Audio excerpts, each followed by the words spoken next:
Happy Friday.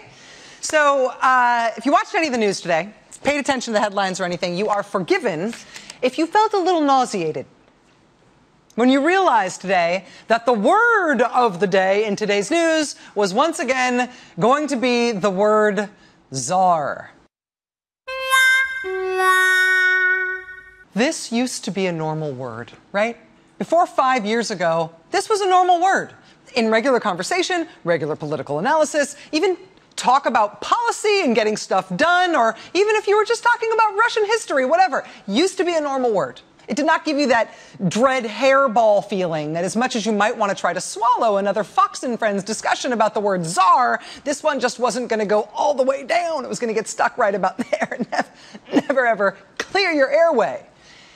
The word czar, if the word czar makes you have a bad feeling now, it is for a reason. It is because of what we went through as a country surrounding this word in 2009, in the first year of the Barack Obama presidency. Do you remember what Fox News was like about this word in 2009? Do you remember what it was like, the whole czar thing back then? This is real. Just to remind you, this is real. We did not make this up. We did not edit it in any way. This is from the television in 2009.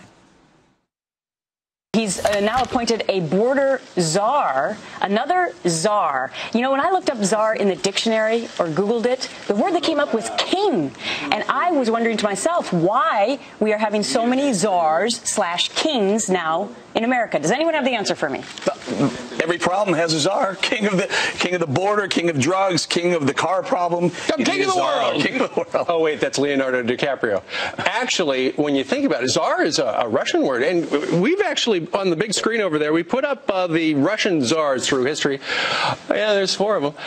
And then when you look at the number of czars we've got right now, and there's another 4 right there, and it keeps going on. When you look at the number of czars in the United States. With some interesting headgear. Yeah, look, we've got a border czar, screen left, and we've got a drug czar, we got a... Well, these are actually present-day people. Yeah, with mustaches. These are czars. These are members of Barack Obama's cabinet. Oh. He's installed a bunch of czars. Look at that. I thought I lived in America. And the big headline, and now we're Russia.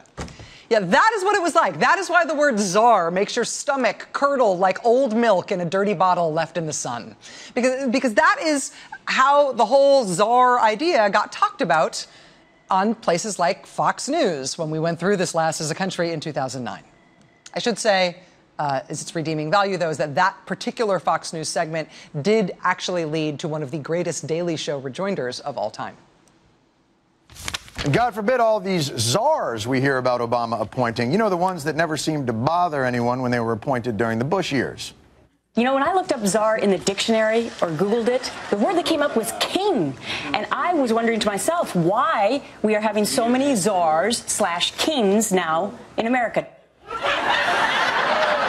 Czar? You didn't know what a czar was. How do you get a job on television if you appear to be one of those people who need to pin their address to their coat so a stranger can help them find their way home?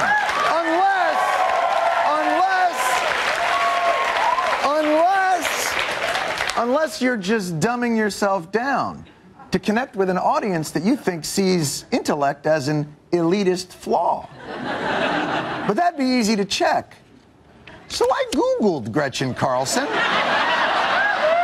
And guess what came up? She was valedictorian of her high school and went to Stanford and graduated with honors and spent time studying abroad at Oxford. Yeah, not the Mississippi Oxford. The Europe one. Not to mention, she won the Miss America crown in 1989 by doing this.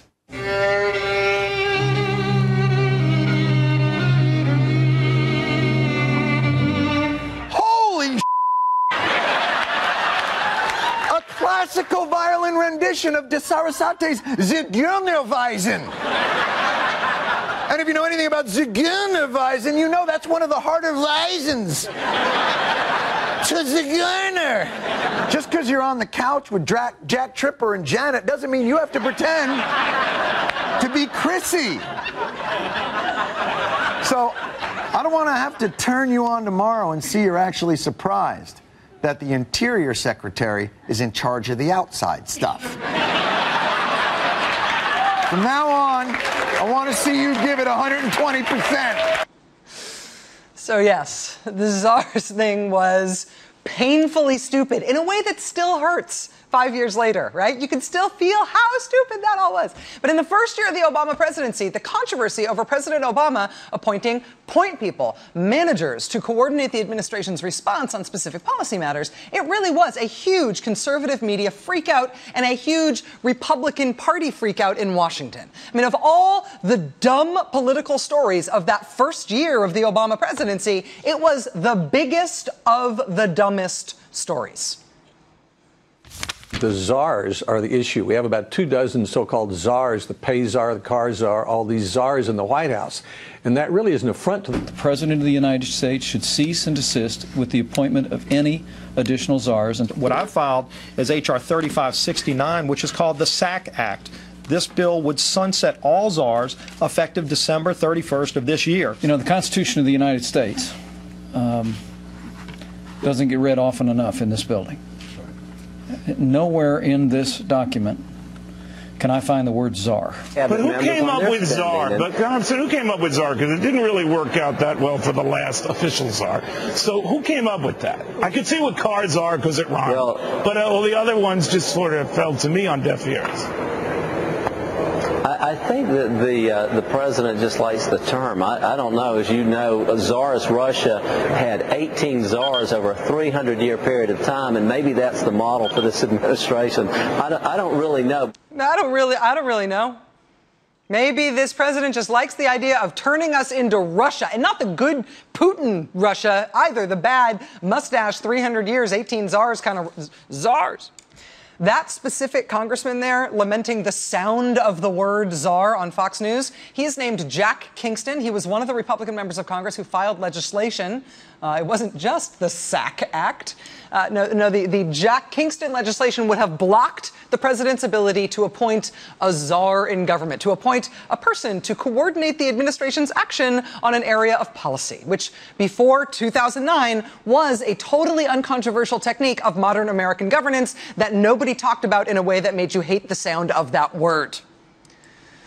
That was our national experience in 2009, right? But 2009 really was sort of the heat of the moment around that. Into 2010 and then into 2011, Republicans and our friends at the Fox News channel, they did move on to other sources of excitement. There was the new Black Panther Party they got very excited about. It was for homeless guys who braid their beard hair in Philadelphia, who Fox News decided had secretly taken over the country. That pretty much riveted them for all of 2010. Only Fox News could tell you the truth about that. It was 2010. There was the Obamacare thing to get excited about as well. So after 2009, they did get into other things, and they forgot a little bit after 2009 that they really did hate these czars so much, and that was the most important issue in Washington. They forgot enough about how much they hated czars that by the time the Ebola crisis rolled around this year in 2014, this same guy who introduced the anti-czar bill, who said the whole reason we have czars is because President Obama just likes the sound of it, because he wants to turn us into Russia, that same congressman this year just published this op-ed. We need an Ebola czar by Congressman Jack Kingston. And we know he wrote his own headline for this one because he posted it on his own congressional website under his own picture. We need an Ebola czar, says the man who tried to ban czars. Jerry Moran from Kansas, Frank Wolf from Virginia, they both co-sponsored the Jack Kingston anti-czar bill. They just put out a joint statement demanding that the Obama administration have an Ebola czar. John McCain, back in 2009, he had been smugly tweeting about the Romanovs and how Barack Obama had more czars than the actual czars had czars. That was 2009. John McCain went on CNN. Now, this year, to stare his former self in the face and say, "Niet, niet, das vidanya, old John McCain." New John McCain likes a czar. In fact, demands a czar. I would say that we don't know exactly who's in charge. There has to be some kind of czar. There has to be some kind. I do not know whether this sort of thing is evidence of the fact that smart people do not go into politics anymore, or if this is the reason that smart people don't go into politics anymore, because our politics is like this. But this really is how stupid our politics is around issues like czars and stuff. So it almost goes without saying that after Republicans this year have been quite unselfconsciously clamoring for President Obama to appoint an Ebola czar, demanding that he appoint an Ebola czar, saying he's being irresponsible as long as he doesn't appoint an Ebola czar. Now that President Obama today appointed an Ebola czar, the Republican response, say it with me now, we don't need an Ebola czar. That was the response today from Senator Ted Cruz of Texas. Other Republicans criticized President Obama today, not just for choosing a czar, but for choosing the czar he chose. He chose Ron Klain, who's a longtime, high-end Washington management type. He is the chief of staff to Attorney General Janet Reno. He was chief of staff to Vice President Al Gore. He was chief of staff to Vice President Joe Biden. He was a top advisor to President Obama directly. All of that has led to Republican criticism that, well, he's not a doctor. To be clear, the Ebola czar is not supposed to be inserting IV lines or cleaning bedpans or even gene sequencing new doses of ZMapp. What the Ebola czar is supposed to do is coordinate all the different parts of the administration's government response to the Ebola crisis. The person who had the closest thing to this job before Ron Klain was named to it today was Lisa Monaco, who's the top advisor to the president on Homeland Security and counterterrorism issues. She and Susan Rice, the national security advisor, were basically taking on this role of coordinating the administration's response to Ebola. But these two high-ranking officials do have other stuff to do, given that they are the top officials in the administration on all national security, Homeland Security, and counterterrorism issues. A White House official put out a statement today explaining that President Obama is pleased with how Lisa Monaco and Susan Rice have done thus far in their work coordinating the response to Ebola, but, quote, given their management of other national and Homeland Security priorities, additional bandwidth will further enhance the government's Ebola response. So that is the idea, to bring more management brain, essentially more bandwidth, more coordinating capacity to the response by making one person responsible for knowing all the different things that the government is doing. And also, if you call him a czar, he can be a king. He can be the king of this deadly virus. Or at least he will be the next time you watch Fox News. I'm telling you, this is all coming back. It's all coming back. So there's a rich vein of profound stupidity on issues like this when they get discussed in Washington, right? On issues like this in the insult sphere that we call policy-free political complaint, otherwise known as Congress is on TV and in recess. But despite that stupidity in the way partisans fight about this stuff, there is the real matter of getting stuff done about this very real crisis. And if we put aside all of the, I Googled it, it's a king, put a mustache on him, ban czars, appoint a czar, you appointed a czar. If we put aside all of this nonsense, if you put that stupidity aside, is picking a point person, somebody to coordinate the administration's response on a specific policy matter, is that, in fact, a good way to ensure that good policy is made and smart actions are taken on that policy matter? I mean, historically speaking, if this has been done, not just in the Obama administration, not just in the previous administration, but in lots of administrations throughout this century and the last, what do we know from that experience about whether or not this is a good way to manage response to difficult stuff? Because the Ebola crisis is difficult stuff. It is a difficult, complicated, fast-changing, very challenging thing that brings out the worst in everyone. Is it a good thing that somebody like Ron Klain, an experienced management guy who knows everybody in government, is it smart, historically speaking, to put somebody like that in charge of a big government response like this? What do we know about how to predict whether this will work? Joining us now is NBC News presidential historian Michael Beschloss. Michael, it's always a pleasure to have you here. Thank you so much for being here. Thanks, Rachel. So why do presidents typically appoint a czar or a point person like this? Is it a last resort kind of thing, or are there particular problems that presidents like to throw solutions like this at? Well, usually, there's a crisis, and what the president does is says that the federal government can do some things well, maybe not a lot of things, but some things. But when a crisis comes along, oftentimes there's conflict between agencies. They don't focus, they get distracted, and so that's where presidents in history have appointed a czar. For instance, Franklin Roosevelt, who really popularized all this during World War II, he said, we're not getting enough ships built, so he hired a guy named Henry J. Kaiser, famous shipbuilder, shipbuilding magnate, said, this is the number of ships I want you to oversee, make sure they get built. Kaiser came in, and that was done. So hiring a shipbuilding guy in order to get more ships built, that seems like right on the nose. There's been all this criticism today that Ron Klain isn't a doctor and this is a medical matter. Is subject matter direct personal expertise always what presidents go for when they put somebody in charge of a specific type of policy problem?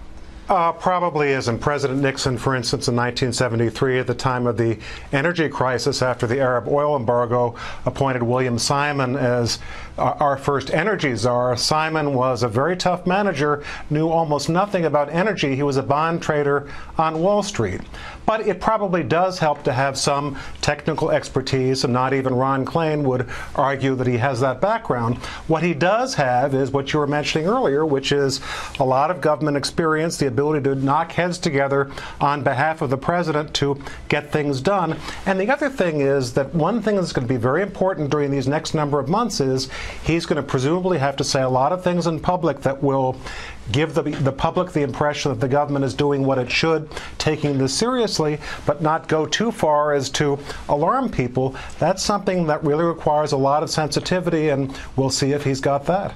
It definitely implies, at least what we know about his resume implies, that he has the direct personal trust of certainly the vice president and the president himself. The most interesting thing we know about his resume is that the vice president and president apparently fought about him, about who was going to get him in their office. So, I mean, when these things happen, when presidents essentially have an envoy like this, not Senate approved, not a cabinet officer, but somebody they have picked to run something, is their direct connection to the president and the president's direct faith in them part of the power that they bring to getting stuff done?